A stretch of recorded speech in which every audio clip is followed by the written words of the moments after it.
That mental toughness, it's something that you've got to sort of be on top of, and you've got to start catching the language you use for yourself, maybe language you use for others as well, being aware of what you're going through there. And there's a concept that we talk about in all of our leadership programs, and we've seen it as being an actual game changer. I was working with a business that does flooring.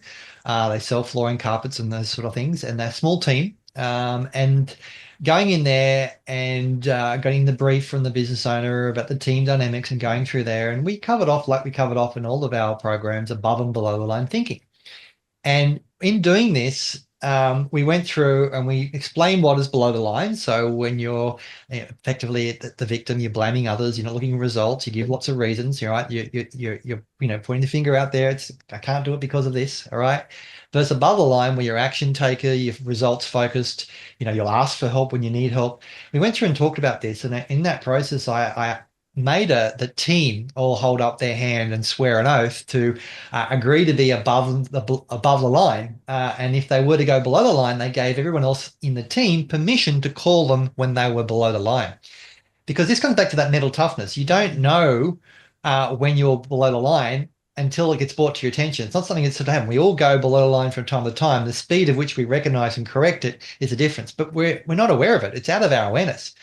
So when we want to build that mental toughness, when we've got a team or a team that have agreed to be held accountable, that's the first thing. That's without having the agreement to hold them accountable, it probably won't work that very well. But having the team willing to be held accountable and then playing that game of every time they go to below the line, going, hey, that's a really below the line comment. Yeah, it is actually, and doing it not to weaponize it, but to do it to build that resilience and that toughness in the team. This particular business, the GM and the business owner said it was just an absolutely game changer. That one little bit of information was the difference that made the difference. And then, of course, from that, all the other change work we're doing as far as how they're communicating, how they're managing their calendar, how they're turning up for the customers, how they're going through the process of improving their conversations and asking deeper questions. It all was a much easier process to put in place because they were held accountable and they were building their own resilience, their own mental toughness about when they go below and below the line.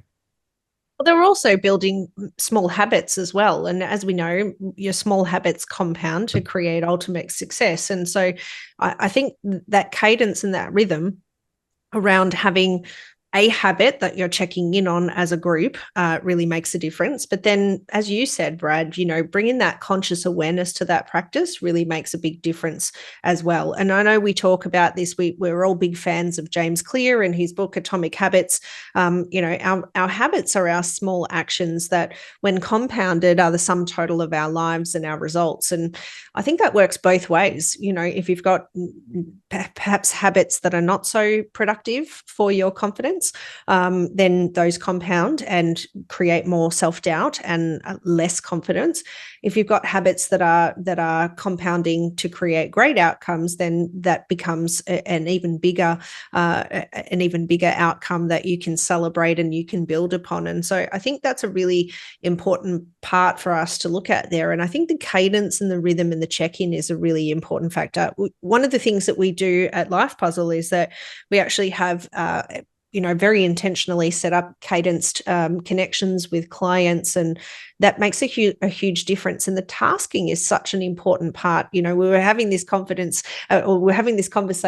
last week in our check-in meetings around some of our clients and their progress. And Alex, you've seen a huge shift in people when they're completing their tasks and they're gaining that momentum. You had an example that you wanted to share there. Absolutely. So, I guess, being clear on what it is that needs to be done, how you'd like it done, by when, and being really clear with, guidelines and expectations and things like that. It actually builds confidence as people are starting to complete things. I think one of the most important things is making sure too that you've got the soft touch points in between, just to check in and make sure everything's kicking off and going the way that it needs to be, that, you know, they've started their task in, and that it actually is going to be completed. Because there's no point going to see them at the end when you're expecting it and expecting a result or expecting something to be done if you haven't actually had a touch point in the middle. So, you know, it builds motivation, it builds momentum, it gets them going. It's feedback for you as a leader if they haven't started whatever it is that you've asked them to begin working on. If you leave it right to the end once again and you haven't had that little soft touch point in the middle to make sure that, you know, it's kicked off, then you're missing an opportunity as a leader to get that feedback. So the feedback being that, you know, if you're touching, you know, got a soft touch point and, you know, nothing's been done or nothing's been started, it's great feedback for you as a leader that maybe you haven't explained yourself properly, maybe you haven't been understood. So it's giving clarity to what it is that you're asking them to do. It's making sure that you're clear with a by when and how and why is really important as well, why we need to actually do these things in the first place. Gives them buy-in as to why it's important to get it done. And once again, that's when it starts to build rhythm. It starts to, you know, they start to take action. Once they start to take action, it starts to build that motivation. And you know, that's really, really fantastic. It gives them that edge and that kick that they need to keep moving.